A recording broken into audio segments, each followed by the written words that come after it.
Magandang araw mga ka-adobo! Another day, another life, another trivia. Alam mo ba na dito sa UK, nagdadrive ang mga tao sa kaliwang kalsada?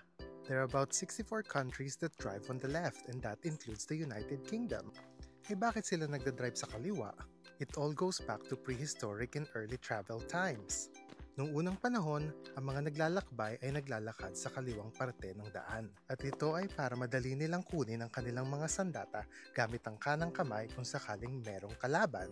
At kapag naman gamit ang kabayo sa paglalakbay, mas madaling bumaba kung sa kaliwa sila pupunta. At nang naimbento naman ng kotse, ang upuan ng driver ay usually nasa kanan. Ito ay para mas madali nilang makita ang gitna ng kalsada at ng iba pang mga dumadaan.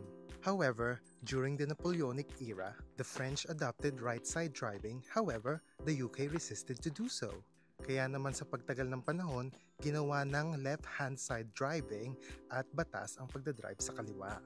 And there you go, ka-adobo. Another day, another life, another trivia. Bye!